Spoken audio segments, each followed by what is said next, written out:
रात का टाइम है, घर शांत है, पर आपका दिमाग नॉन स्टॉप चल रहा है। कल क्या होगा? अगर कुछ गलत हो गया तो? ये वही मोमेंट्स हैं जब ओवर थिंकिंग अपनी फुल पावर दिखाता है और आपको लगता है कि सोचना सोल्यूशन है। पर सच ये है, ओवर थिंकिंग प्रॉब्लम का फ्यूल है, सोल्यूशन नहीं। इस ऑडियो बुक में हम देखेंगे कि क्यों हम हर छोटी बात पे टेंशन लेते हैं, कैसे दिमाग हमेशा डेंजर ढूंढता है और कैसे ये इनविजिबल लूप हमें रोक देता है। साथ ही आप सीखेंगे सिंपल प्रैक्टिकल स्टेप्स जो फाइट नहीं बल्कि अवेयरनेस और रिएक्शन शिफ्ट से काम करते हैं, जिससे आप धीरे धीरे काल्म फील करते हो और लाइफ का कंट्रोल वापस लेते हो। सोचो, अगर आप ओवर थिंकिंग के लूप से बाहर आ सकते हो और हर थॉट के साथ पैनिक ना करते हुए शांति से रिएक्ट कर सकते हो, तो ज़िंदगी कितनी लाइट और फोकस्ड लगती। आज के पार्ट में हम एक्सप्लोर करेंगे वरी ट्रैप क्या है, ये कैसे काम करता है, और सबसे इम्पॉर्टेंट ऐसे ट्रिक्स जो आपको इमीडिएटली रिलीफ और क्लैरिटी दे सकते हैं। अगर आप रेडी हो अपनी एंग्जाइटी और ओवर थिंकिंग को समझने के लिए और अपने माइंड को फ्री करने के लिए, सब्सक्राइब करो चैनल को, बेल आइकॉन दबाओ और साथ में इस जर्नी में चलो, क्योंकि अगला चैप्टर और भी प्रैक्टिकल और लाइफ चेंजिंग होगा। रात का वक्त है, फ़ोन साइड में पड़ा है, लाइट्स बैंड हैं, घर बिल्कुल शांत है। बाहर से देखो तो सब ठीक लगता है, लेकिन अंदर, दिमाग के अंदर शोर चल रहा है। कल का क्या होगा? उसने ऐसा क्यों कहा? अगर ये गलत हो गया तो? ये वही वक्त होता है जब हम सोचने लगते हैं कि शायद हम ज़्यादा समझदार हैं, इसलिए इतना सोच रहे हैं। लेकिन सच ये है कि इस वक्त सोचना हमें सॉल्यूशन के पास नहीं, बल्कि और उलझन के अंदर ले जा रहा होता है। सोचना अपने आप में प्रॉब्लम नहीं होता। प्रॉब्लम तब शुरू होती है जब दिमाग हर छोटी बात को इमरजेंसी बना देता है। सोचो, एक आदमी को दिन भर काम किया, सब ठीक था, लेकिन रात को एक छोटी सी बात याद आई, बस वहीं से मूवी स्टार्ट हो गई। फ्यूचर के 10 वर्स्ट सीन्स, 20 अगर अगर और 30 रीजंस की टेंशन लेना बिल्कुल लॉजिकल लगने लगा। यूज लगा, मैं सिर्फ सोच रहा हूँ, सॉल्यूशन ढूंढ रहा हूँ। पर असल में क्या हो रहा था? दिमाग उसे मदद नहीं कर रहा था, बल्कि यूं से फंसा रहा था। ओवर थिंकिंग का सबसे बड़ा झूठ ये होता है कि ये हमें सेफ रखेगा। दिमाग कहता है, अगर तू सब सोच लेगा तो कुछ गलत नहीं होगा। लेकिन जितना ज़्यादा हम सोचते हैं, उतना ही डर बढ़ता जाता है। हर थॉट एक नया क्वेश्चन पैदा करता है और हर क्वेश्चन एक नया टेंशन। सोल्यूशन दूर होता जाता है, पर वरी बिल्कुल पास आ जाती है। इसलिए अक्सर हम ये नोटिस ही नहीं कर पाते कि हम किसी प्रॉब्लम को सॉल्व नहीं कर रहे, हम एक ट्रैप में घुस चुके होते हैं। ऐसा ट्रैप जहाँ से निकालने के लिए हम और ज़्यादा सोचने लगते हैं और वही चीज़ हमें और गहरा फंसा देती है। ये वही पल होता है जब इंसान खुद से कहता है, बस ये सोच क्लियर हो जाए फिर मैं शांत हो जाऊँगा, पर शांति आती ही नहीं। और सबसे डेंजरस बात यह है कि ओवर थिंकिंग बेहद इंटेलिजेंट लगती है। बाहर से लगता है जैसे हम रिस्पॉन्सिबल हैं, कॉशियस हैं, फ्यूचर के लिए तैयार हो रहे हैं, पर अंदर ही अंदर दिमाग एक ही लूप चला रहा होता है, बिना किसी नतीजे के। इस ऑडियो बुक में हम इसी ट्रैप को समझेंगे। ये नहीं सीखेंगे कि थॉट्स कैसे बैंड किए जाते हैं, बल्कि ये समझेंगे कि दिमाग ऐसा क्यों करता है और हम अनजाने में उसके साथ गलत गेम क्यों खेल रहे होते हैं। क्योंकि जब तक आप ये नहीं समझेंगे कि प्रॉब्लम सोचना नहीं बल्कि सोचने का तरीका है, तब तक ये लूप चलता रहेगा। अगर आप भी उन लोगों में से हो जिनके लिए रात ज़्यादा लंबी लगती,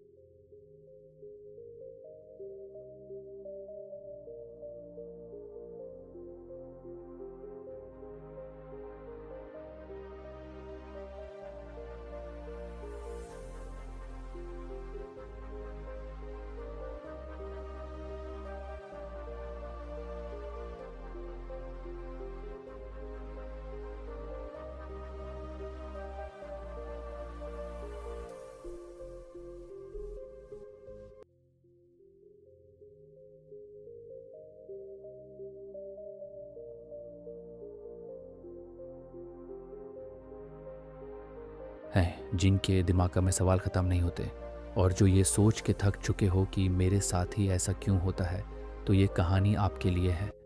क्योंकि आप कमज़ोर नहीं हो, शायद आप बस एक ऐसे ट्रैप में हो जिसका दरवाज़ा अभी आपको दिखा नहीं है। और जैसे जैसे हम आगे बढ़ेंगे आप महसूस करोगे कि ये ट्रैप तोड़ना फाइट से नहीं, समझ से शुरू होता है। उसका नाम मान लो रोहित है। स्मार्ट है, मेहनती है, लोगों को लगता है ये बंदा लाइफ में आगे ज़रूर जाएगा। और सच में रोहित सोचता भी बहुत है फ्यूचर के बारे में। लोग क्या सोचेंगे, रिजल्ट क्या होगा, रिस्क लेना चाहिए या नहीं, हर चीज़ पर डिटेल में सोचता है। प्रॉब्लम ये नहीं है कि वो सोचता है, प्रॉब्लम ये है कि उसकी ज़िंदगी वही अटकी हुई है जहाँ थी। हर डिसीजन से पहले रोहित का दिमाग एक मीटिंग बुला लेता है। अगर फेल हो गया तो, अगर लोग जज करेंगे तो, अगर ये चॉइस गलत निकली तो। और जब तक इन सवालों के जवाब ढूंढता रहता है, अपॉर्चुनिटी क्वाइटली निकल जाती है। बाहर से देखने वाले के लिए रोहित रिस्पॉन्सिबल लगता है। ये बंदा बिना सोचे कुछ करता ही नहीं, लोग कहते हैं। पर अंदर से रोहित थक चुका होता है, क्योंकि वो कंट्रोल में रहने की कोशिश कर रहा होता है, पर असल में कंट्रोल उसके हाथ से कब का निकाल चुका होता है। यही होता है वरी ट्रैप। वरी ट्रैप दिखता नहीं है, इसमें कोई लाउड वार्निंग नहीं होती, कोई पेन तुरंत फील नहीं होता। ये बिल्कुल धीरे धीरे काम करता है। पहले आप सिर्फ थोड़ा ज़्यादा सोचते हो, फिर हर चीज़ पे सोचना आदत बन जाता है। और एक दिन ऐसा आता है जब बिना सोचे रहना ही अनसेफ लगने लगता है। रोहित को लगता है कि अगर वो हर चीज़ पे पहले से सोच लेगा तो कुछ गलत नहीं होगा। दिमाग उसे ये फील कराता है कि वरी उसका आर्मर है, लेकिन असल में ये आर्मर नहीं, एक इनविजिबल जेल होती है। जितना ज़्यादा वो अपने दिमाग को कंट्रोल करना चाहता है, उतना ही वो उसके कंट्रोल में चला जाता है। सबसे कंफ्यूजिंग बात ये होती है कि वरी प्रोडक्टिव लगती है। आप सोफ़ा पर बैठे हो, पर दिमाग बोलता है मैं काम कर रहा हूँ। आप फ्यूचर के प्रॉब्लम्स इमेजिन कर रहे हो, सॉल्यूशन सोच रहे हो, पर रियलिटी में ना तो प्रॉब्लम सामने है, ना सॉल्यूशन क्लियर है। सिर्फ टेंशन है और थकान, और फिर धीरे धीरे एक बिलीफ बन जाता है, अगर मैं इतना सोच रहा हूँ तो ज़रूर कोई डेंजर होगा। यहीं से ट्रैप और गहरा हो जाता है। थॉट डेंजर का सिग्नल बन जाता है, चाहे डेंजर हो या ना हो। रोहित की ज़िंदगी में कोई बड़ा हादसा नहीं हुआ, कोई ट्रेजेडी नहीं, कोई शॉकिंग इवेंट नहीं, फिर भी वो अंदर से हमेशा अनईजी रहता है, क्योंकि वरी ट्रैप ड्रामा नहीं मांगता, सिर्फ आदत मांगता है। रोज़ रोज़ के छोटे छोटे क्या होगा मिलकर एक ऐसी लाइफ बना देते हैं जहां सब कुछ सेफ लगता है, पर कुछ भी आगे नहीं बढ़ता। और यहीं पर सबसे इम्पॉर्टेंट बात समझ आती है, ज़्यादा सोचना कंट्रोल का साइन नहीं होता। ये अक्सर इस बात का साइन होता है कि दिमागदार के थ्रू कंट्रोल लेने की कोशिश कर रहा है। आप सोच रहे हो कि आप सिचुएशन को पकड़ के रख रहे हो, पर असल में सिचुएशन आपको पकड़ चुकी होती है। इस ऑडियो बुक का सफ़र यहीं से शुरू होता है, क्योंकि जब तक आप ये नहीं पहचान पाओगे कि वरी आपका हेल्पर नहीं, एक ट्रैप है, तब तक आप उसी लूप में घूमते रहोगे। और जैसे जैसे हम आगे बढ़ेंगे आप देखेंगे कि ये ट्रैप तोड़ना स्ट्रेंथ से नहीं, अवेयरनेस से शुरू होता है। फ़ोन पर एक मैसेज आता है, बस इतना सा, कल बात करते हैं। नॉर्मल सा मैसेज है, इसमें कोई डेंजर नहीं, कोई वार्निंग नहीं, पर दिमाग ने जैसे इस लाइन को पढ़ते ही अलार्म बजा दिया। कल? अभी क्यों नहीं? कहीं कुछ गलत तो नहीं?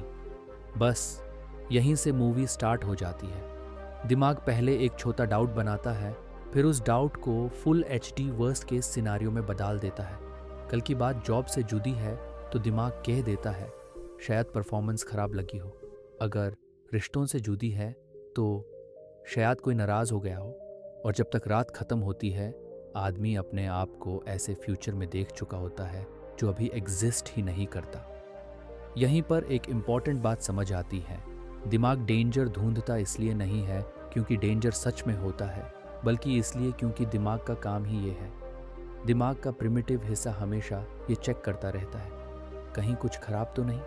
ये सिस्टम जंगल के ज़माने में काम का था, तब अगर कुछ हिला तो सोचना ज़रूरी था कि शायद शेर हो। पर आज के ज़माने में जब मैक्सिमम डेंजर इमेजिनरी होते हैं, वही सिस्टम हमें बिना वाजह डराता रहता है। प्रॉब्लम ये नहीं है कि दिमाग अलर्ट देता है, प्रॉब्लम ये है कि वरी उस अलर्ट को इमरजेंसी बना देता है। एक थॉट आता है, अगर ऐसा हो गया तो, और हम उस थॉट को क्वेश्चन नहीं करते बल्कि उसे सच मान लेते हैं।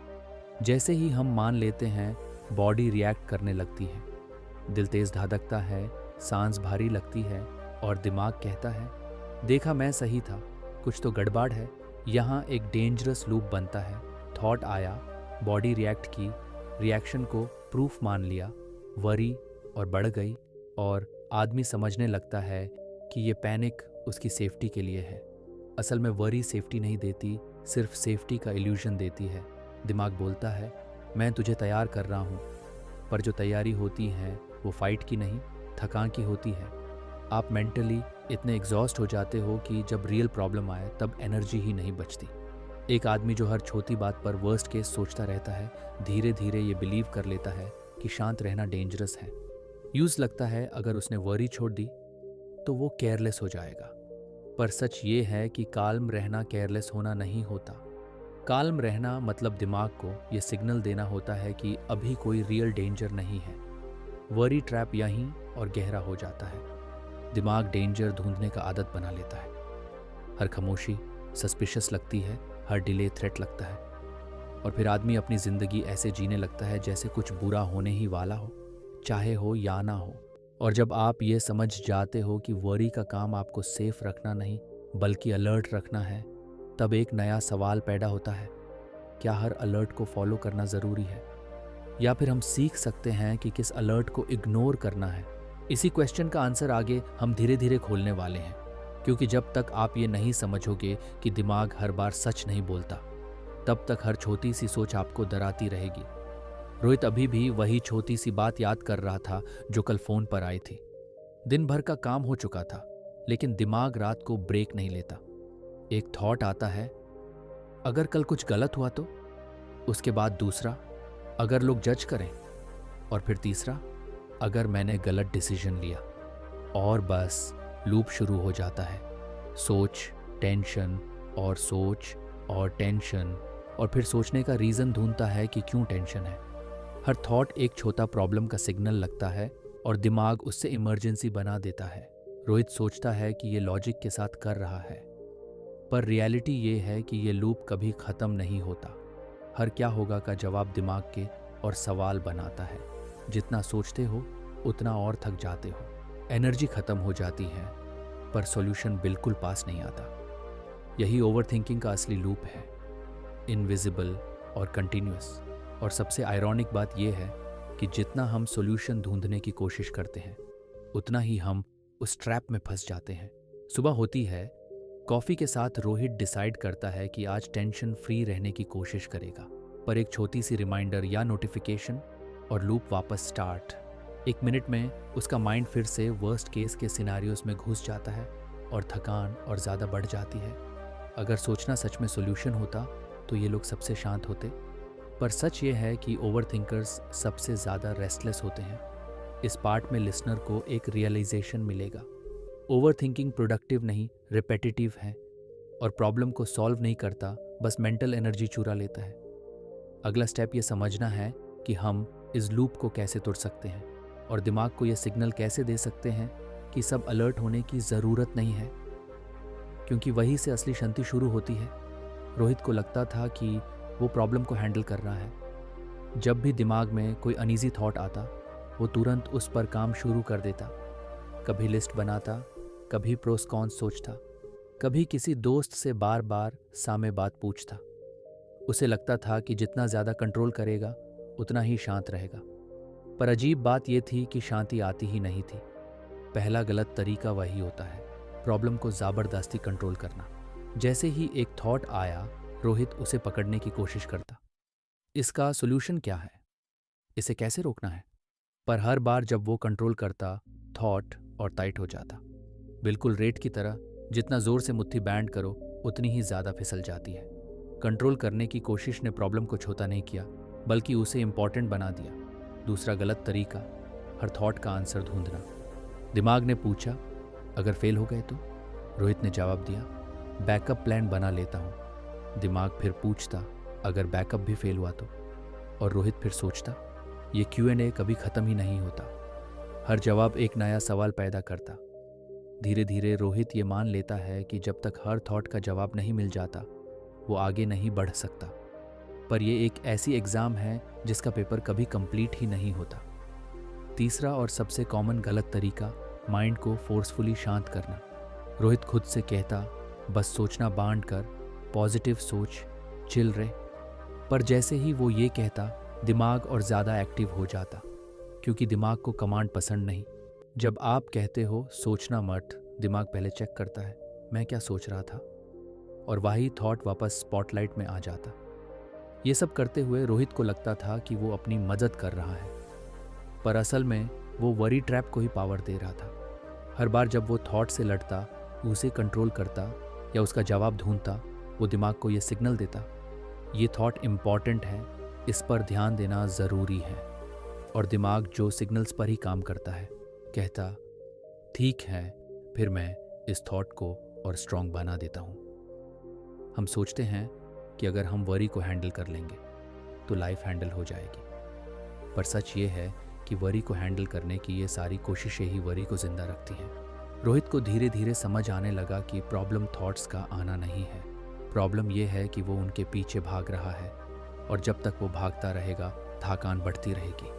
इसी जगह पर एक नया सवाल पैदा होता है, अगर कंट्रोल करना, जवाब ढूंढना और फोर्सफुली शांत होना काम नहीं करता, तो फिर काम क्या करता है? इसी सवाल के साथ हम अगले हिस्सा में कदम रखते हैं, जहां एक बहुत सिंपल पर पावरफुल बात सामने आती है।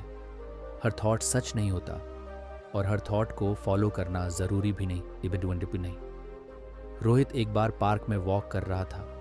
ज़मीन की सॉफ्ट मिट्टी पर चलते चलते उसका पैर एक छोटे से दलदल में फंस गया। पहला इंस्टिंक्ट क्या था? जितना जोर से उसने पैर खींचने की कोशिश की, उतना ही वो और गहरा धंस गया, और जितना वो स्ट्रगल करता, उतना ही मिट्टी उसके पैर को टाइट पकड़ लेती। बस वही मेटाफोर है वरी का। जब हम अपनी थॉट्स के साथ लड़ते हैं, हर थॉट को रोकने की कोशिश करते हैं, हर दार से फाइट करते हैं, हम और ज़्यादा फंस जाते हैं। सोचना कि मैंने इस थॉट को कंट्रोल करूँगा या मैंने इसे हटा दूंगा, वैसा ही है जैसे दलदल में पैर खींचना। जितना जोर लगाओ उतना ही ट्रैप्ड फील होता है। रोहित ने धीरे धीरे रियलाइज़ कि सॉल्यूशन फाइट नहीं है। जब उसने पैर को रिलैक्स कर दिया और बस अलाउ किया कि मिट्टी उसके अराउंड मूव करे, तब एक नेचुरल लेवरेज मिला।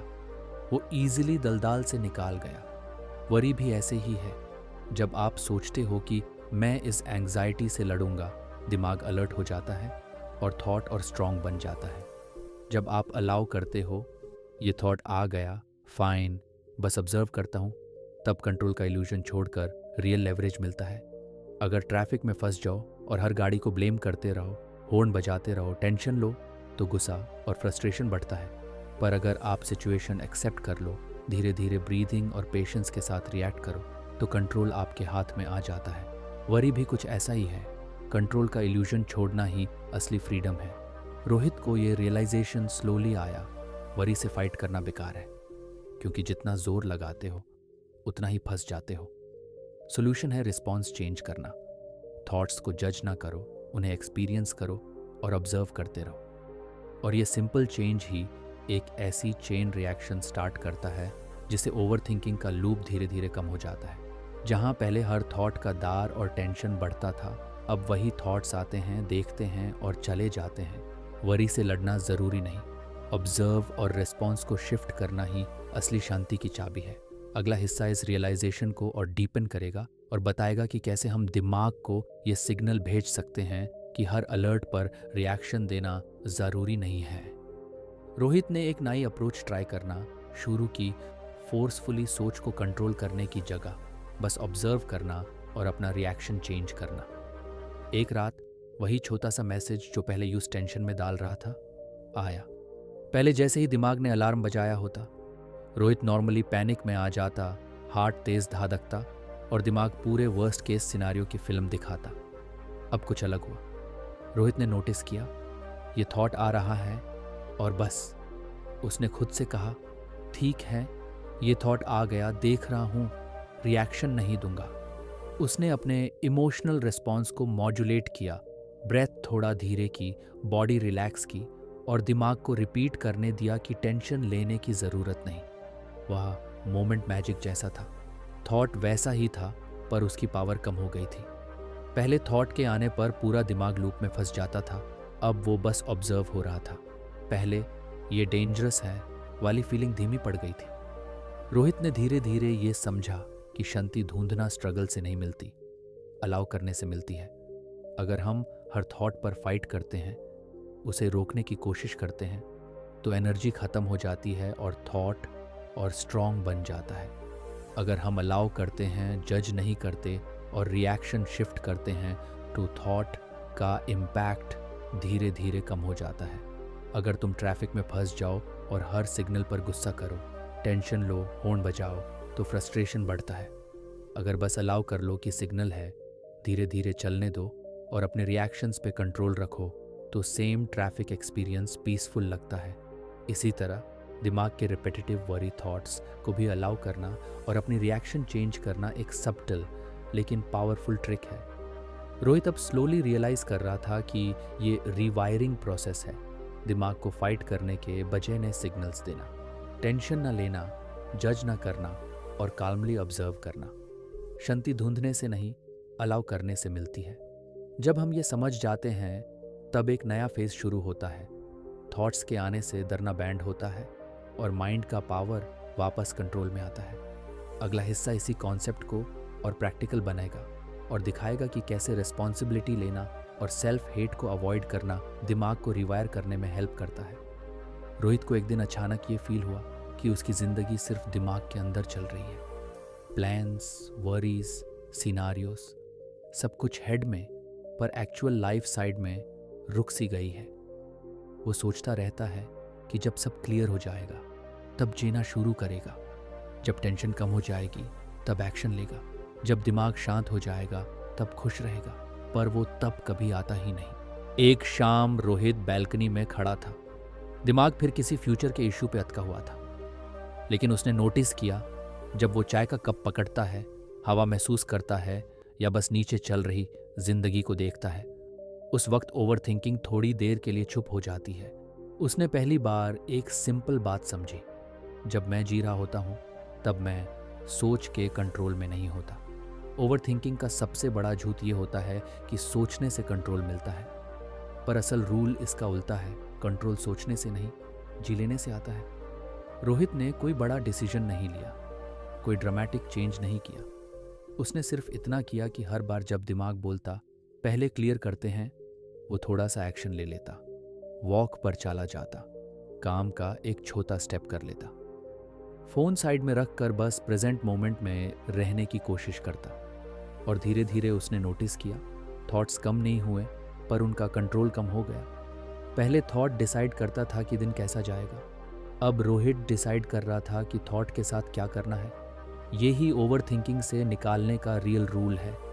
थॉट्स को परफेक्ट होने का वेट मत करो, माइंड के शांत होने का वेट मत करो, जिंदगी पॉज पे रखकर क्लैरिटी का इंतज़ार मत करो, क्योंकि क्लैरिटी अक्सर एक्शन के बाद आती है, पहले नहीं। जब आप थोड़ा सा भी जीना स्टार्ट कर देते हो, प्रेजेंट में रहना, बॉडी को मूव करना, रियल दुनिया में इन्वॉल्व होना, तब दिमाग को नया सिग्नल मिलता है, अभी कोई डेंजर नहीं है, हम जिंदा हैं, सब ठीक है।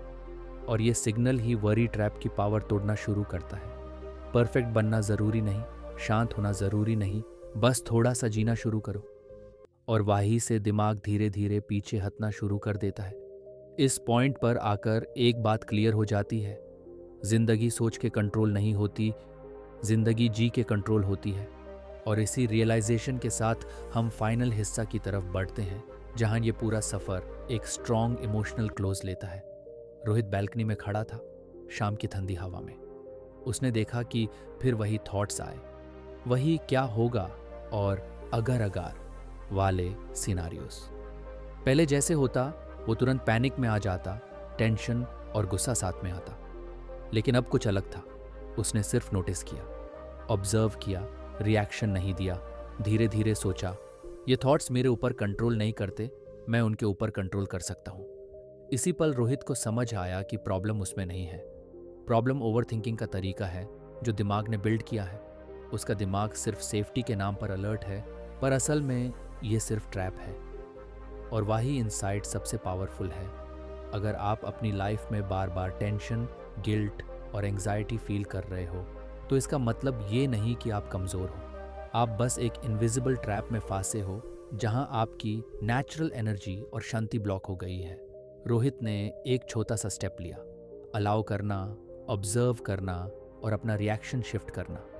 यही पहला स्टेप है वरी ट्रैप से निकालने का। स्मॉल, सिंपल, लेकिन गेम चेंजिंग।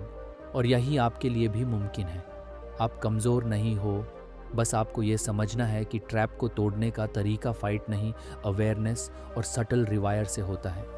अगले पार्ट में हम और डीप जाएंगे, सीखेंगे कि कैसे एंग्जाइटी के बीच भी काल्म रहा जाता है, कैसे दिमाग को कन्विंस किया जाता है कि थॉट्स के आने का मतलब पैनिक नहीं है, और कैसे ज़िंदगी फिर से आपके कंट्रोल में आ जाती है।